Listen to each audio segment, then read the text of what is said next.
Yo guys, how is it going? And welcome back to episode 2 of the Mastercast. As you guys have seen previously, or if you haven't, link will be in the description. I launched my podcast around a month ago, I think it was, where we reviewed the 2022 Formula 1 season, and now 2023 is upon us, and we have finally got the first race underway, and as you can tell, I am doing the race reaction a little bit differently this year, and we're going to do it in a podcast format, so we can be a little bit more in depth with what's been going on in the race, and just give you my overview of, just like before, my overview of everything that happened, and we'll go team by team, driver by driver, just like we did before, in the finishing order. So, yeah, Bahrain then, starting off, we are going to be talking about obviously everything that happened, like I said, but yeah, Bahrain, first round of the season, and it's always an exciting one because no one really knows what's going to happen,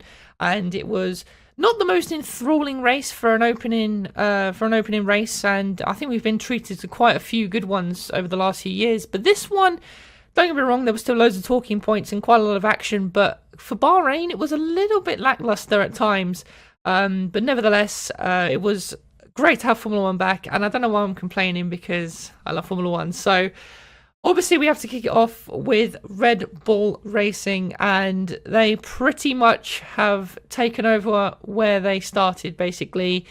Absolute dominance from Max Verstappen, led from lap 1 and didn't look back the whole entire Grand Prix.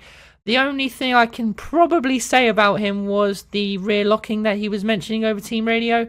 But apart from that, that was pretty much it. Like I said, didn't look back for the entire Grand Prix. They went for a little bit of a different strategy, I think, Red Bull. I think they both went on the soft tyres for the second stint, and then obviously pitted again later on. But yeah, no sort of safety cars to upset them. Just had a really nice clean race for Verstappen out in front. And Sergio Perez in P2 as well. So a 1-2 for Red Bull. They couldn't have started the season better, to be honest. And even George Russell was saying that they think that they're going to win every single race this season. And I mean, they already won, what was it, 16 last year? So I wouldn't put it past them to win every single race at the moment, because there is quite a significant gap between Red Bull and the rest of the field. But yeah, there's not really much else to say on Red Bull. But Perez's race, like I said, P2, quite aggressive at the start, really pushed Sainz across the track, and luckily managed to keep it all together into turn 1, and then had a little bit of a battle with Leclerc throughout the race as well, but managed to get that done. And yeah, apart from that, not much else to say on Perez, really. I think he had a little bit of a battle with Sainz as well. But apart from that, you can't really say much else about Red Bull. They do look like the team to beat at the moment. And yeah, it's definitely going to be interesting to see how the season pans out. Obviously, with the wind tunnel time they got reduced, that I don't know if that will affect them later on in the season. But to me, I thought that would affect them at this stage. And it clearly hasn't, because they are miles ahead in qualifying and in the race. So God knows how it's going to go. But fingers crossed, we can hope for a miracle, and we will be able to have a nice battle at the front with hopefully 4 teams if, Ferrari, Aston Martin and Mercedes can all catch up as well. But yeah, there's no faulting Red Bull.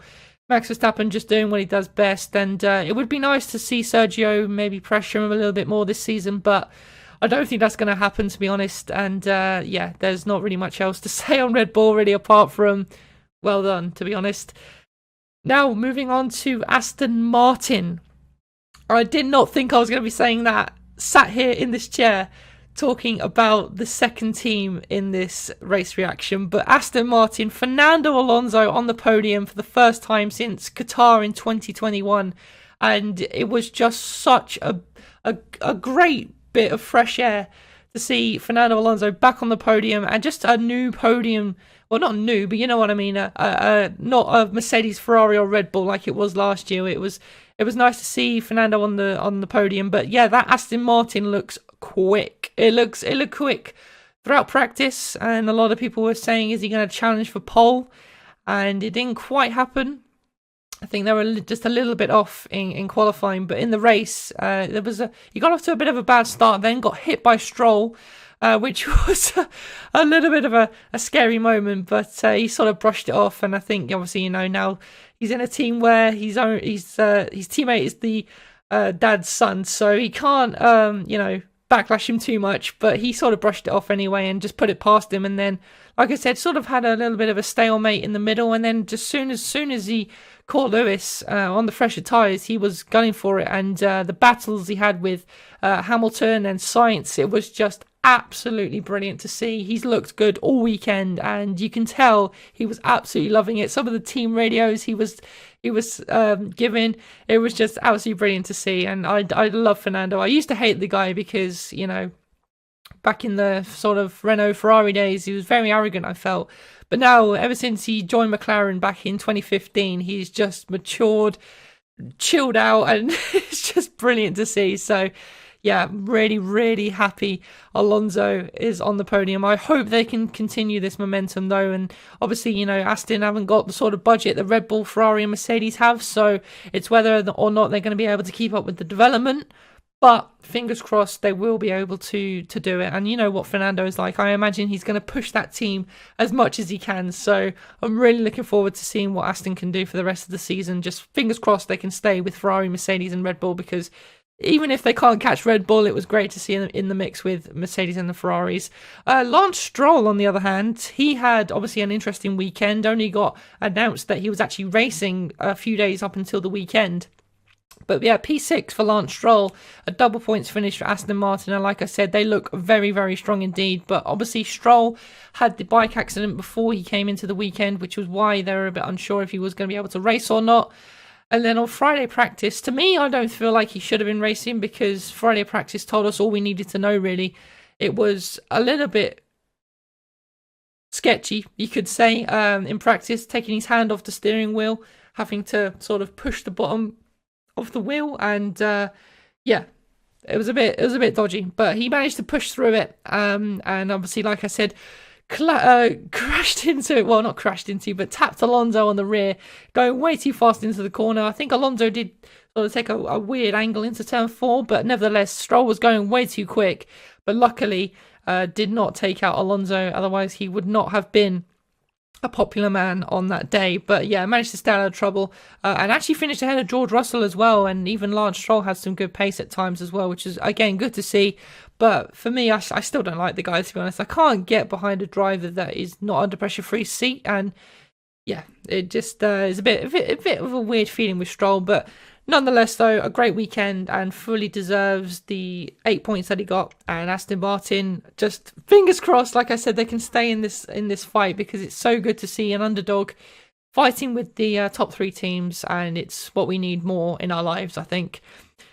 Now, Ferrari, and they're back to their usual ways. I feel like we're still in 2022, to be honest. Carlos Sainz in P4 for Ferrari. They don't look as quick as they were, just like sort of the end of last year. And once again, they look unreliable, because Charles Leclerc has once again broke down on lap 41. I mean, the guy just can't catch a break, and even when he's not in a championship fight at the moment, his car seems to still be breaking down. So yeah, an engine failure for him. Had to pull over on the side of the track. Virtual safety car came out, but yeah, I mean, it's not looking good for Ferrari, and they need to act quickly, because this is going to affect them, obviously, for the rest of the season if they don't get it sorted. And it's going to be a repeat of last year, and if not, then they're going to be overtaken by Aston Martin and Mercedes, and maybe even more. You never know. If you don't score points, then you have a fast car, but if you don't score points, then what's the point? But yeah, Ferrari didn't even really look that competitive, really, compared to Red Bull. They were solidly the second fastest team in qualifying. But yeah, apart from that, it was a bit of a shambles for Ferrari, really. But a good strategy as well, finally, from the Ferrari boys. So give them a round of applause for that one. But yeah, once again, Sainz P4, though, he had quite a good race. Obviously, like I mentioned, finding with Fernando for the majority, sort of about halfway through the Grand Prix. But yeah, it was really good to see. Really squeezed him up into turn 11, which was great to see. Some really good, clean racing as well. I think that's what was nice, actually. A lot of clean racing this weekend, which was great to see. And yeah, obviously, like I said, got really pushed out by Perez at the start of the race as well, but managed to keep it clean and still picked up some points for Ferrari. So that's what they can take. But yeah, you could just see Leclerc as he got out of the car as well, just in absolute disarray, and you can't really blame the guy, really. I mean, the guy's been through so much last year, and now it's continuing over to this year, and the memes are going to continue, and he's probably just sick and tired of it, to be honest. So I can understand where he's coming from.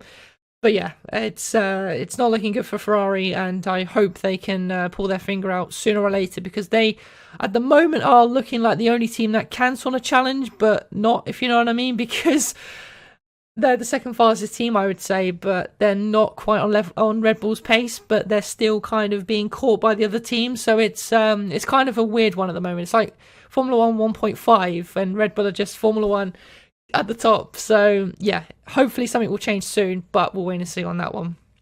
Next up, Mercedes.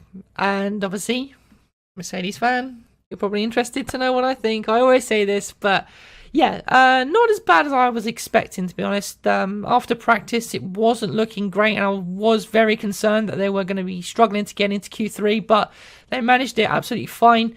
Lewis, P5, and George Russell, P7. Russell, very anonymous during the race, I have to be honest. Showed quite good pace early on behind Hamilton, and I thought he was going to get back past Lewis, but managed to...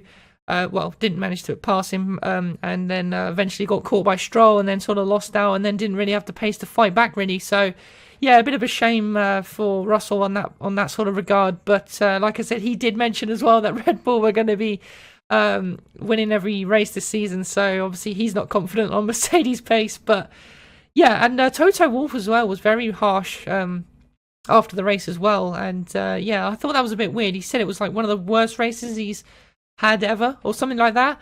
And I was like, really? Do you not remember Saudi or Imola last year? That was 100 times worse. So yeah, I don't know what Toto was on about there, but they're already thinking of ditching this year's car and just working on next year, which I think would be huge considering the budget that Mercedes have. But I'm also just weirded out by the fact that they, took last year's concept and tried to develop it this year. But yeah, it's very, very odd with the whole zero side pods thing.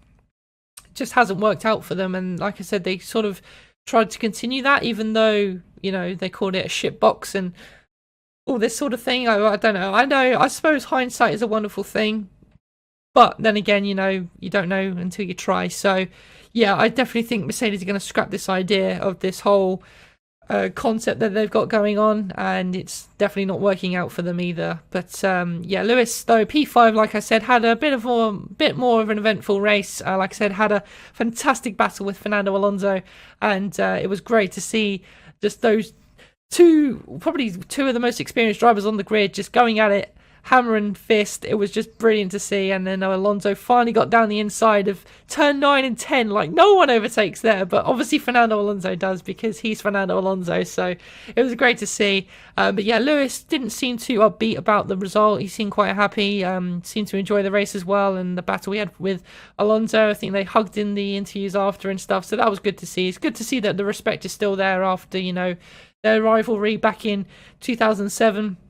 It was great to see, and yeah, I think even Fernando Alonso enjoyed it as well, so it was good to see. But yeah, Mercedes got some decent points on the board, and it's a good start, and it's pretty much where they were sort of last year. Let's just hope that they can, upgrade the car and hopefully be a little bit more competitive to be closer to Ferrari and Red Bull, and potentially, hopefully, be ahead of Aston Martin as well. But I think they've got some upgrades coming for Imola, so we'll see on that one.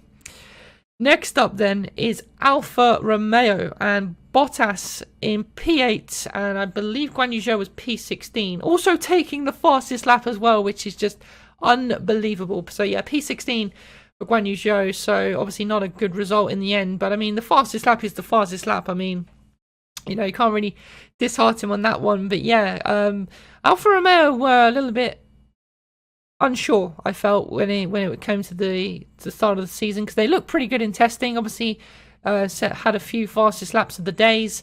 But yeah, they were sort of there or thereabouts. But the thing is, this year the midfield looks so close. It's impossible to know where everyone exactly is. I think in Q1, the whole field was separated by 1.1 second. Like, it's just absolutely mental. So yeah, it's definitely going to be a competitive field this year, that's for sure. But yeah, Valtteri Bottas P8, Guan Yu Zhou P16, Zhou quite anonymous, and so is Bottas really. I think Bottas just sort of stayed out of trouble and seemed to have decent pace at times, and yeah, just had a quiet one really behind the top 7.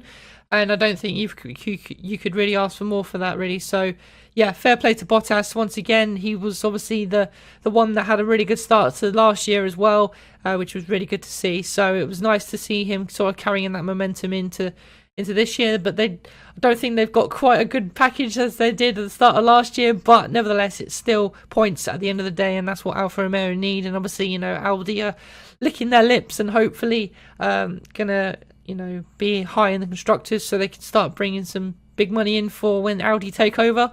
But yeah, it's going to be interesting on that behalf. But yeah, Guan Yu Zhou as well, like I said, fastest lap, only P16. But the only time I remember seeing him in the race was when he was fighting the two AlphaTauris, which was quite a good battle actually. But yeah, apart from that, that's pretty much it for Alfa Romeo really.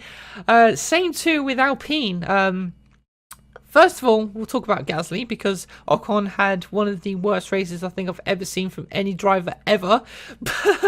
Pierre Gasly, though, obviously the rivalry with Ocon, and not rivalry, they've grown up with karting and stuff, but everyone's talking about how they hate each other and now they're racing for the same team. It's all a bit awkward, I felt, but nevertheless, though, Pierre Gasly actually qualified last because he got his lap time deleted, and I was actually quite baffled at that, and I didn't notice that at the time. But yeah, started last, but yeah, clawed his way back up to P9 and to score 2 points for Alpine. I don't think that's too bad at all, and Alpine are a really hard one to judge because people are still saying they're the 5th fastest team, but I felt they were quite anonymous in testing, and they haven't really shown anything that's convinced me that they are 4th. Well, no, not really 4th, because Aston are definitely 3rd or 4th. I'd probably say Mercedes are 4th, but I would probably argue that they're sort of on merit with Alfa Romeo and Williams and Alpine. So, yeah, it's a bit of a hard one to judge. But yeah, nevertheless, though, Gasly, a great result. And I sort of wrote him off for this season. I didn't really rate Gasly's performance last year. And the 2 years before that, like I mentioned at the 2022 season review, he was he was very good. But yeah, I maybe spoke too soon, so I do apologise, Gasly fans. But yeah, it was great to see him score points and have that sort of comeback. So that was really good to see. But Esteban Ocon, oh my goodness me, what was that weekend? Well, first of all, he makes it into Q3, I believe, so that was all right. But first thing that goes wrong is he parks it in the wrong grid spot, which I don't really know how you do, considering it's how many seasons you had in Formula 1 now? Over 8, 9, something like that. And then he gets a penalty for that, so he has to serve that, comes in, takes it incorrectly, which technically wasn't his fault, so that's a bit of a shame. Then gets done again, then gets a penalty for spinning in the pit lane, and then just retired because he's probably thinking there's no point after all these penalties. And it was just, yeah, not a good comeback for Ocon, especially going up against Gasly. I bet he was absolutely gutted that he couldn't take the fight to Gasly and try and get into the points. But yeah, definitely a weekend to forget for Esteban Ocon, and hopefully he can put this aside and focus on the rest of the season, because I don't think he could have started the weekend. Well, I don't think he can start the season any worse, to be honest. So it's a bit of a shame. But yeah, not a great day for Ocon. But like I said, Alpine still get points, so I'm sure they'll take it. Next up then, Williams Racing. And I am so happy they look, well, I wouldn't say competitive, but they definitely don't look like the worst cars. And that was really, really good to see. Albon P10 and Logan Sargent in P12. And Sargent, I want to talk about first, because first race, and I think he had a fantastic weekend. I think he qualified P17, and for his first outing in a Formula One car, I don't think it's too bad at all. So, round of applause for Logan Sargent. I think he definitely deserved that result because he didn't put a foot wrong, I don't think. And yeah, like I said, P12 as well. Not points, but not a million miles away from Albon and ahead of some very high competitors like Haas and AlphaTauri and even an Alfa Romeo.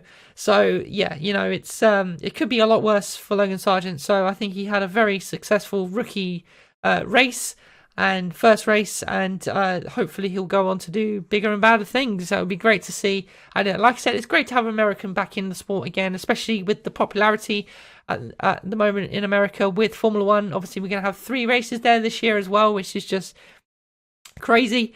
So yeah, it's definitely a lot of hype. I feel like there's going to be a lot around Logan Sargent this year. So fingers crossed he can carry on the momentum.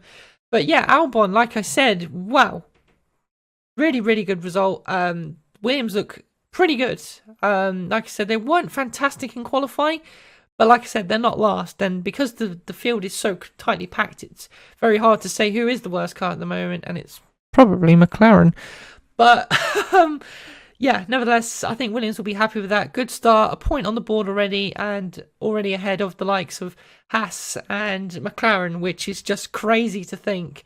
And yeah, we'll get on to McLaren in a little while. But nevertheless, yeah, I think Williams can be very happy with their result. And that leads me on to anonymous team once again, really. AlphaTauri.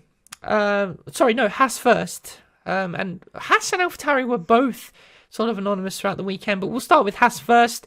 Obviously, Nico Hülkenberg back in the Haas this season and managed to put it into Q3, which I thought was a very, very valuable effort from Nico Hülkenberg, and I really rate the guy, and I really do miss. I feel like he did miss out on a higher seat before, but yeah, P15 for Hülkenberg during the race though. He kind of just vanished, and I don't really know what happened to his race, to be honest. But yeah, definitely not the race he was hoping for, unfortunately. And same too with Kevin Magnussen. After having such a good start last year, it just didn't go to plan this year either. And like I said, Haas and AlphaTauri, and Williams, to be fair, very close to each other. So I think that's going to be a one to watch out for. But yeah, Magnussen again, I think he was out in Q1.